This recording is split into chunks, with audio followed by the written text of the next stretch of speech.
प्रभु नारायण नारायण नारायण गोविंद नारायण नारायण नारायण कृष्ण नारायण नारायण नारायण केशव नारायण नारायण नारायण माधव नारायण नारायण नारायण शंकर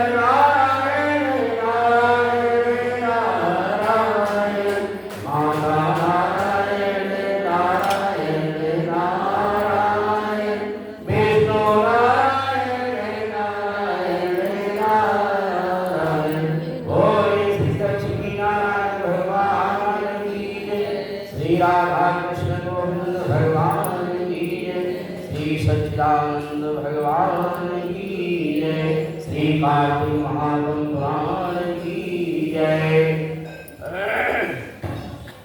तीसरा अध्याय सत्यभामा बोली के भगवान आप काल स्वरूप हैं और काल के संपूर्ण भाग समान हैं, तब फिर कार्तिक मास की क्यों श्रेष्ठ है?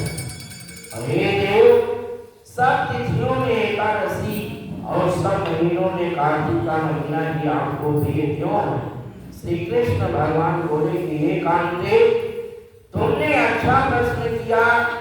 एकाग्रचित हो करके वेद के पुत्र पृथु और महेश नारद का संवाद सुनो।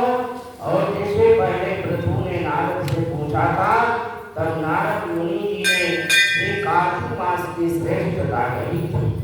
बोले श्री लक्ष्मी नारायण भगवान। नारद जी बोले कि पहले सागर का पुत्र संत नामक राक्षस त्रिलोकी के मथने में समर्थ हुआ और उसने संपूर्ण देवताओं को जीत करके स्वर्ग से निकाल करके इंद्र आदि संपूर्ण लोकपालों के अधिकार अपने हाथ में कर दिया।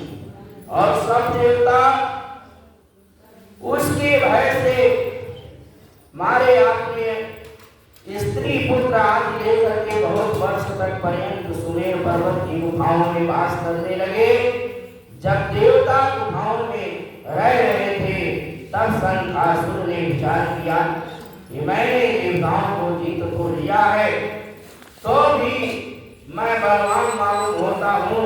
और हाँ, अब जान पड़ा कि वह सब वेद मंत्रों से युक्त है और इससे उनके वेद मंत्रों का हरण करके वह सब बलहीन हो जाएंगे।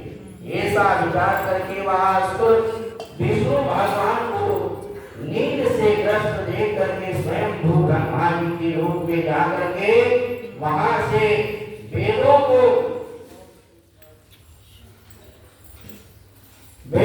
निकाल करके चलने हुए तत्पर हुआ। तब वह उसके भय के मारे यज्ञ के मंत्र और बीज मंत्र समेत जल में प्रवेश कर गए। तब वो वहां के शंखासुर भी उन्हें ढूंढता हुआ समुद्र के भीतर विचरने लगा, परंतु वह वेद एक स्थान पर कहीं भी प्राप्त न हुए।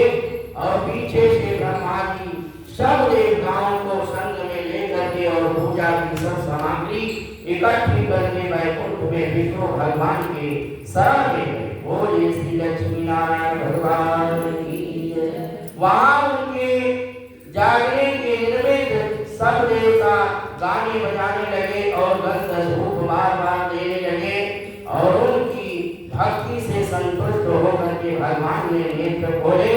तब सब देवताओं ने विष्णु भगवान के दर्शन किए और षोडश उपचार से पूजा करके दंडवत पृथ्वी पर गिर पड़े।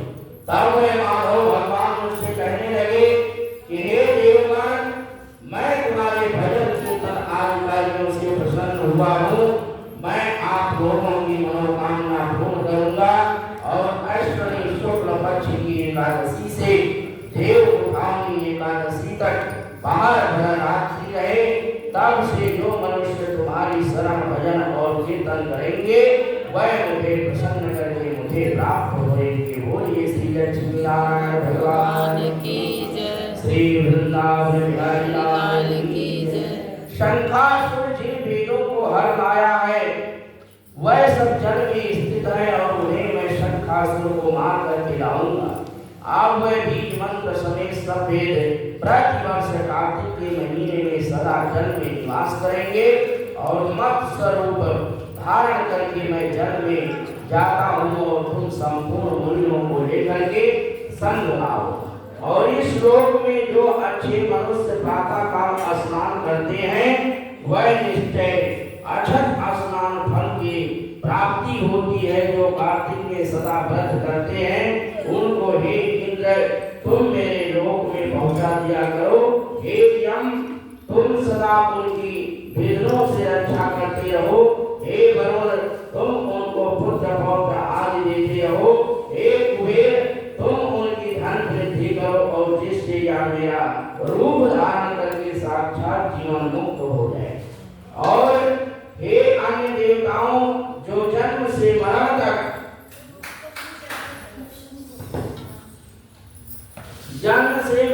बातों को धारण करते हैं वह तुम्हारे द्वारा भी पूज्य है। जैसे तुमने मुझे एकादशी को जगाया है इसलिए यह तिथि सदा मनाने योग्य है। बोलिए श्री लक्ष्मी नारायण भगवान की, श्री वृंदावन बिहारी लाल की जय।